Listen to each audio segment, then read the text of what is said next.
And we're live. Hello, everybody. Hi, everyone. How's it going?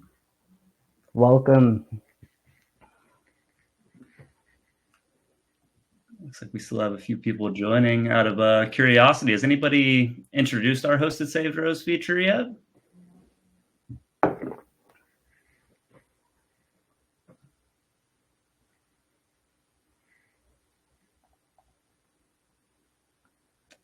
Well, if not, this is the perfect webinar for you to be on because we're going to walk you through everything you need to know.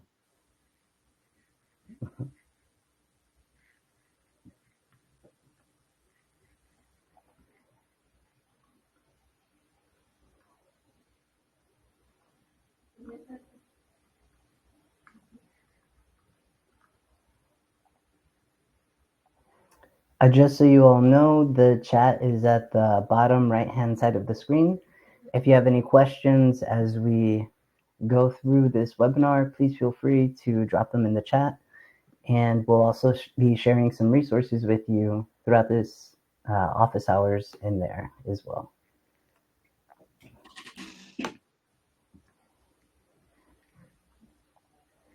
I think we may have everyone. The numbers started to slow down. Do you want to go ahead and get started?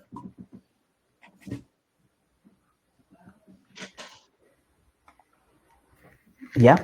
So. All right. So if you want to go ahead and go to the next slide for me, just want to introduce myself real quick. My name's Kyle, and I'm a senior customer success specialist at Beefree. And today I'm going to be introducing you to our hosted saved rows feature. Quick overview, it's a powerful feature in Beefree SDK that makes content creation more efficient and streamlined. Following that, our fantastical technical writer Zaire is going to walk you through how to implement the feature, and then we'll finish off with a Q&A. So you may be asking yourself, what is a saved row? In essence, in the SDK, content is organized into groups of content blocks that we call rows.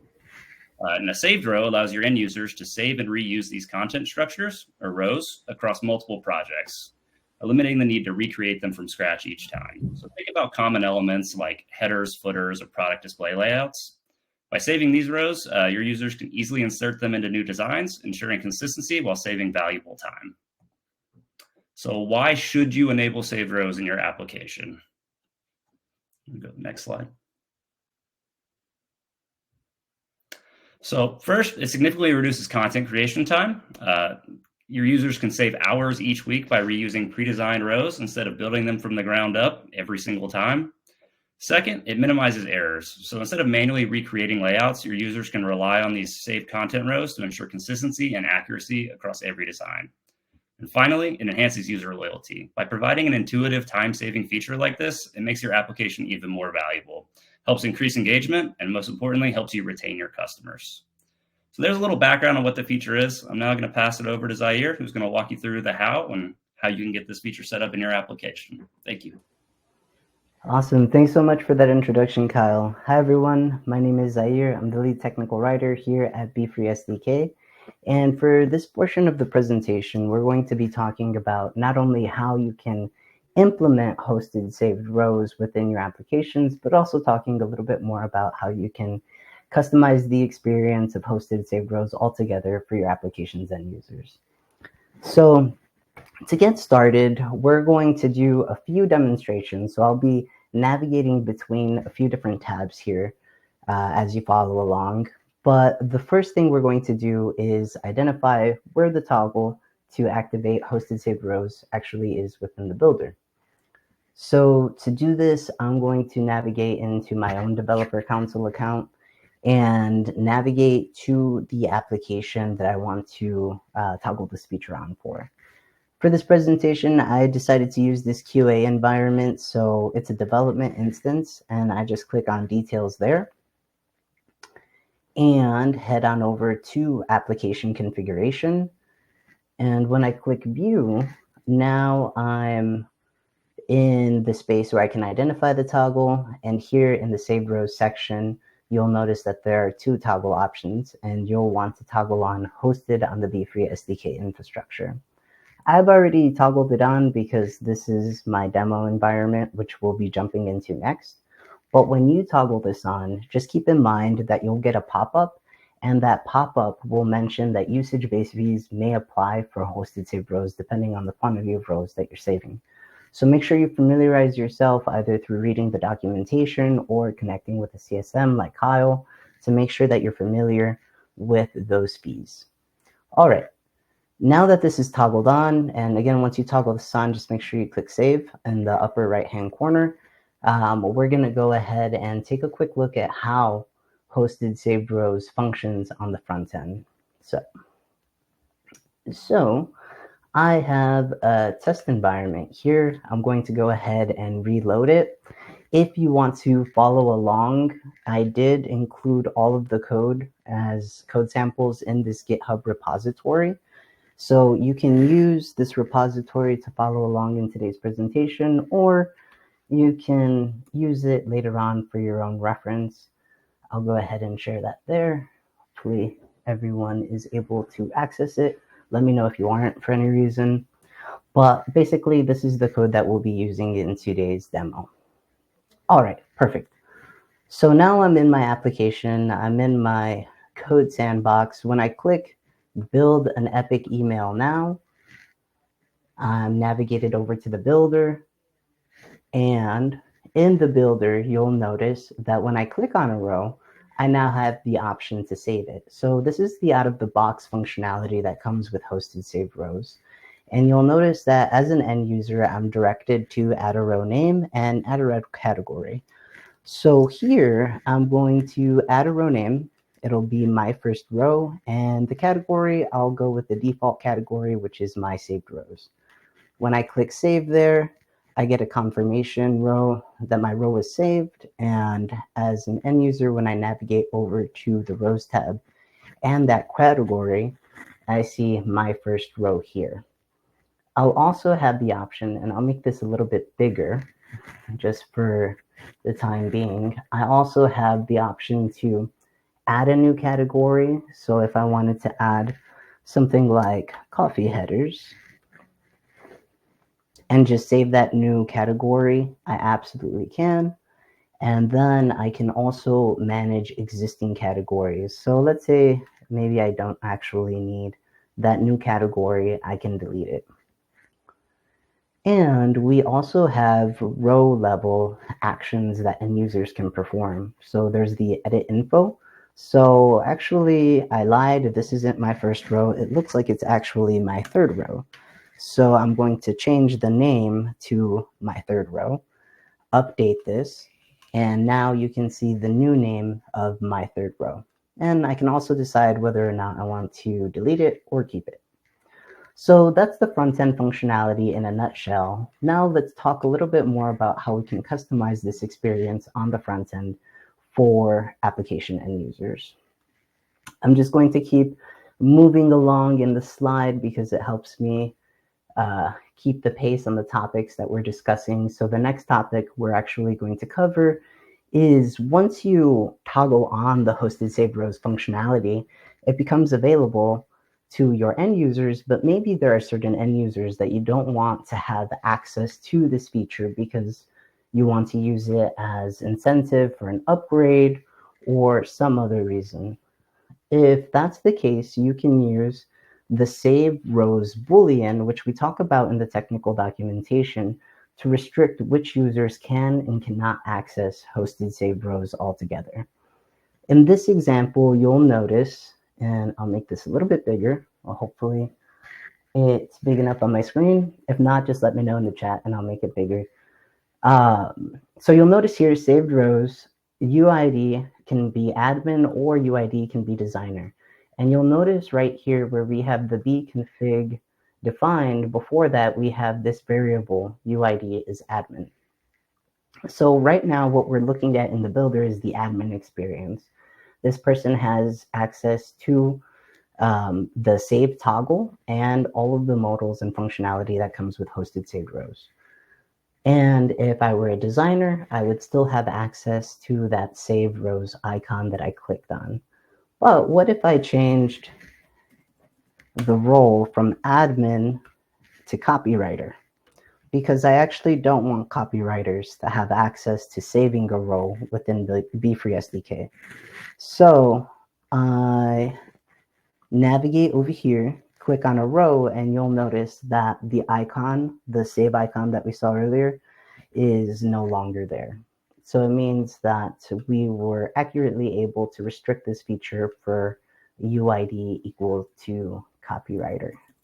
I'll go ahead and delete that, set it back to admin, save this, and now we're going to jump into our next topic, which is advanced permissions. So when we talk about advanced permissions, we're not talking so much about the save icon anymore, but we're talking more about the granular level permissions and which role has access to which type of behavior within the builder. So here in advanced permissions, we have a rows object and then behaviors. And in behaviors, we have 4 different behaviors that we can set permissions for. You'll notice that the admin has permissions to delete a row, edit a row, manage a row category, and to add a row category.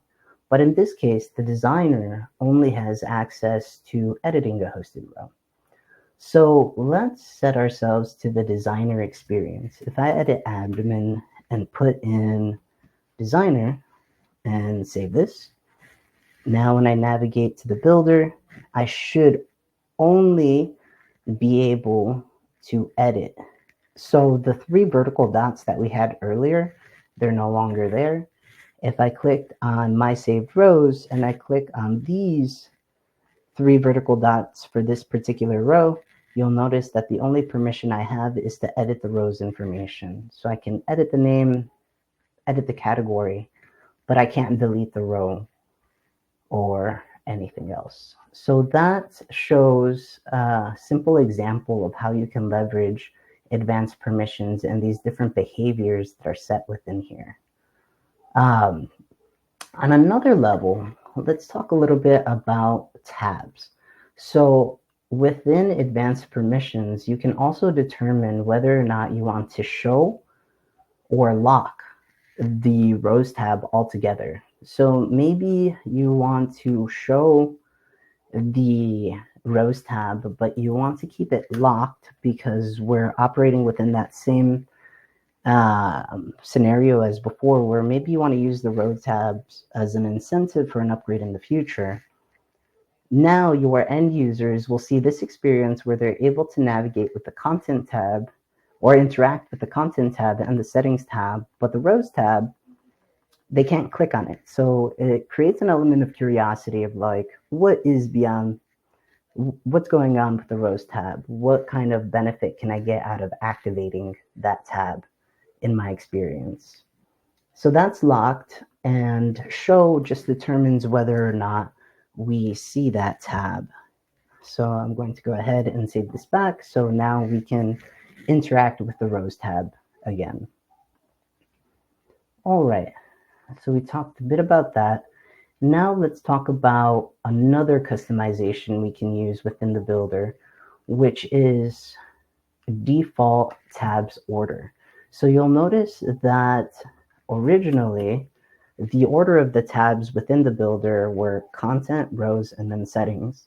Let's say I want the focal point to be rows. That's the first tab that I want an end user to see when they land in the builder. And then I want them to see settings, and then I want them to see content. I can use default tabs order and define the new order of the tabs within this array. So I go here, and now you can see that rows is the first tab here. Now I'm able to easily navigate to that tab as the end user. All right, and now let's talk a little bit about how you can customize the modal and the overall experience and look and feel of hosted saved rows. That way it matches the look and feel of your application. So let's say, for example, I take a look at the modal and I think to myself, perhaps I want to add my own text here and edit this a little bit. Maybe instead of save your row, I wanted to say something like, enjoy your new saved row. Well, you can absolutely do that in the GitHub repository that I shared with you at the beginning of this presentation. I include a translations.json file. And within that translations.json file, you will find this type of information. So hosted content, and then these different types of sections, which include modals, toast messages, error messages, pretty much anything that is related to hosted saved rows altogether. And you can use that information to override the default text with your own text.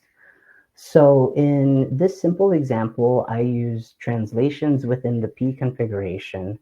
And instead of saying save row, I want the top to say hello row. And instead of the default text for the title, I want it to say enjoy your new saved row. When I save this and I navigate back to my builder and I click on the save icon, I'll be redirected to a modal with the text that I put in the bconfig to override the default text. And if we want to take the customization one step further, we can also change the font and the coloring of the modal. In this example, I'm going to navigate back to the developer console, click on application defaults, and oops, not application defaults, application details. Click on application details and then themes, and I'm going to enable a theme. So here we see the default theme that we're working with right now. And what we're going to do is we can use any of these three other options, or we can scroll down and define the colors, fonts, and so on in terms of styles that we want to use. But if we select this theme, just to make it quick, and we update the theme and we save it, and when we navigate back to the builder and reload here, we should now get a new look and feel when we open up the hosted saved rows modal. Okay, so now we have a new text, we also have new fonts, and we also have a new color over here.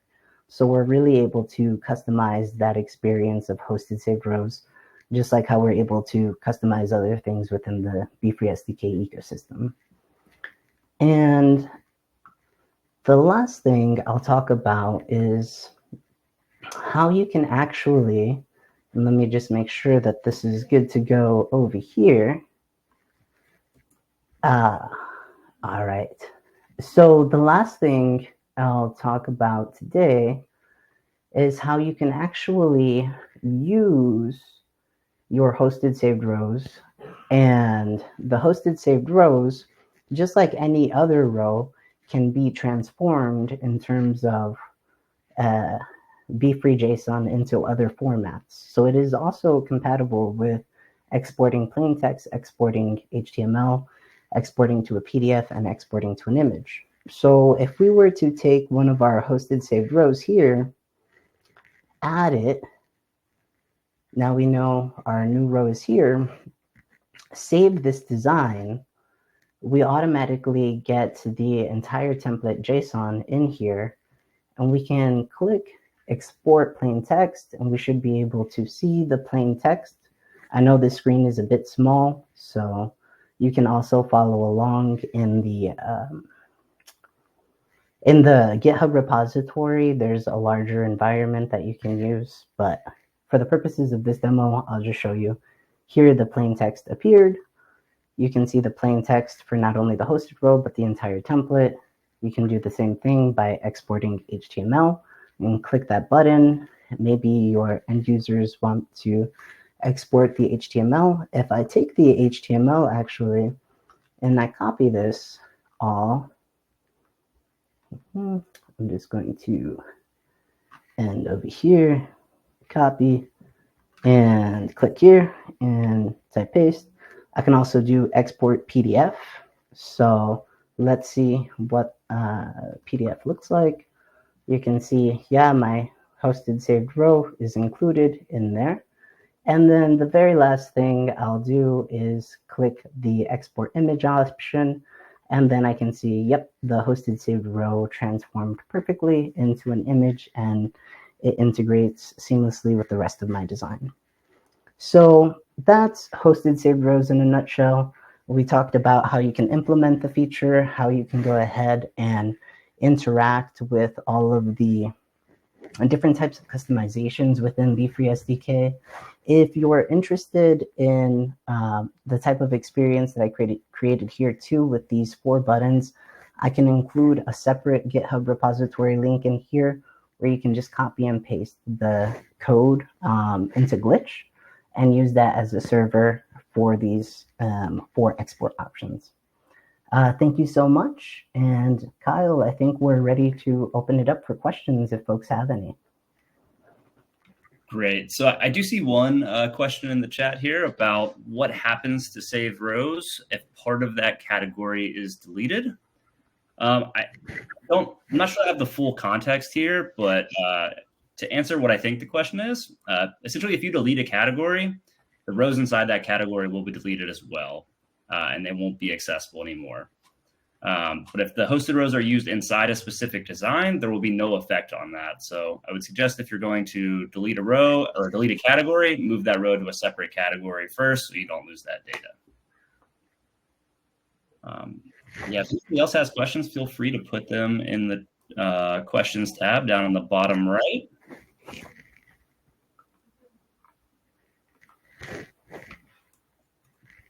Let's see. Let's take a quick look.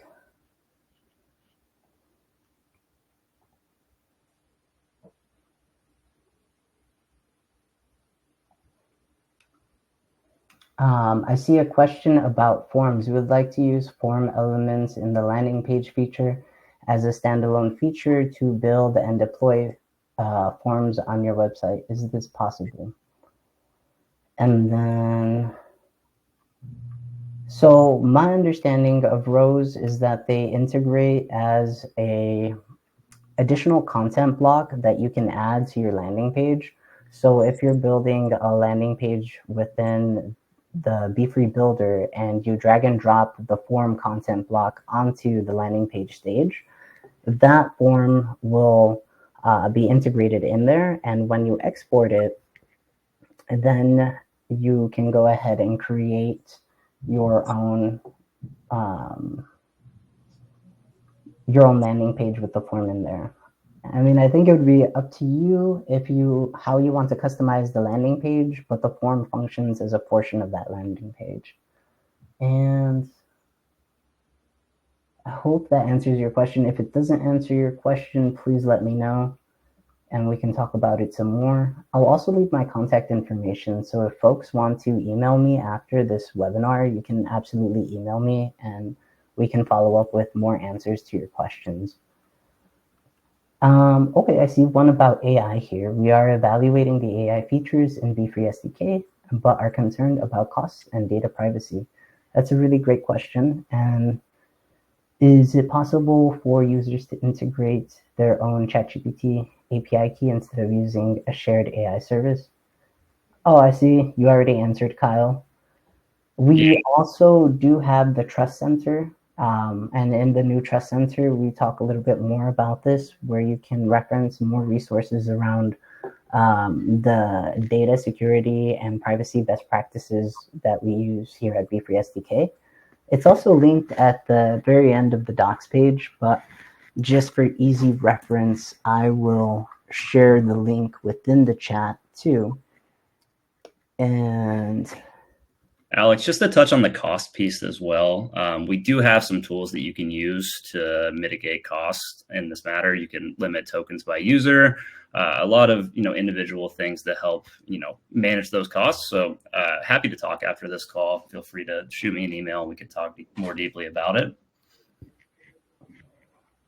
And let's take a quick look at the other questions.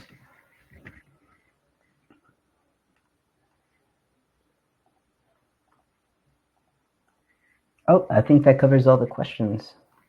Did anyone else have any other questions? Anything else you'd like to know about hosted saved rows or any Beefree SDK functionality in general?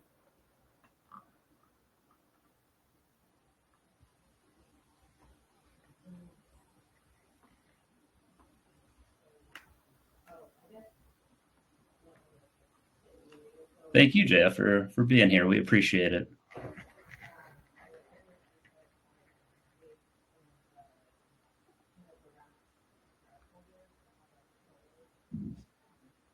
All right, we'll give it another minute here.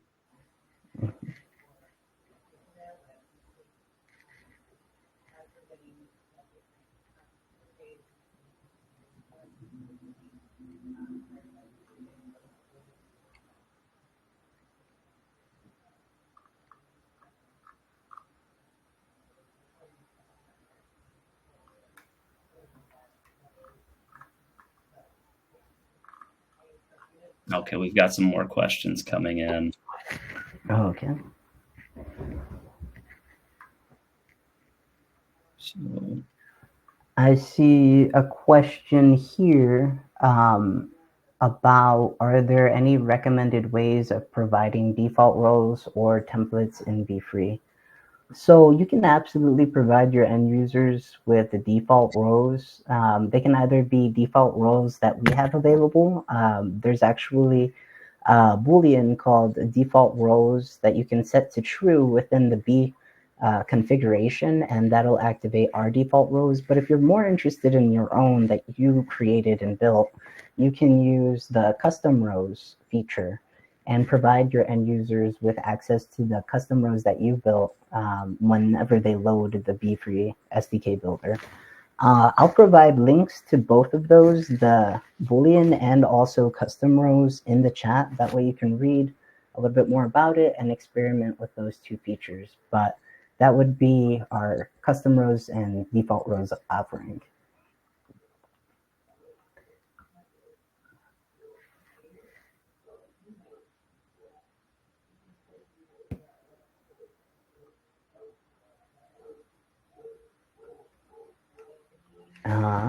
I'll go ahead and get those links very quickly. Yeah, let's see.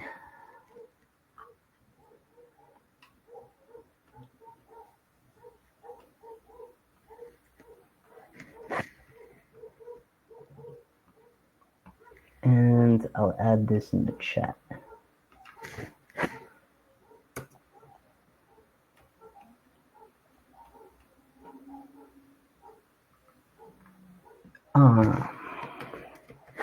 And then I'll also share my email in the chat. I think you can reach out to me and I'll make sure that you get in contact with the right person to help you out for any AI related inquiries.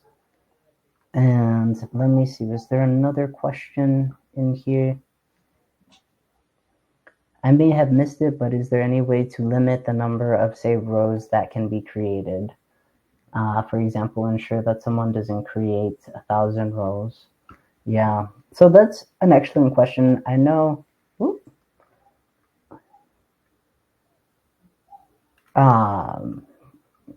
That's an excellent question. Let me do some additional research. I know that we can create a maximum of how many rows are displayed, but I don't know if we actually limit the number of rows a person can create.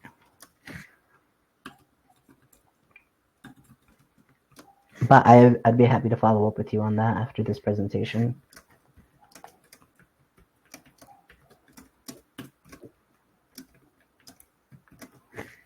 And then I think I saw another question about self-hosted saved rows. Let me take a quick look. Where was that question? Do you have more documentation? Yes. So I will share a link in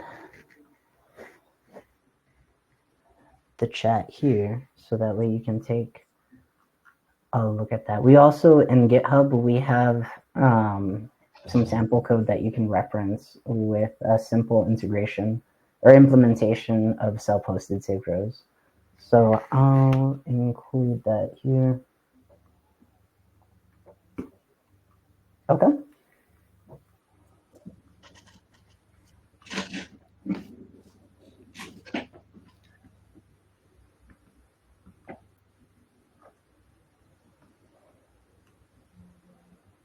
All right, looks like we may be at time here, but if anybody has other questions, feel free to follow up with Zaire or I after this webinar, and we're happy to help in any way we can. Thank you all so much for joining. Yeah, thank you, everyone. Have a great one. Enjoy the rest of your day.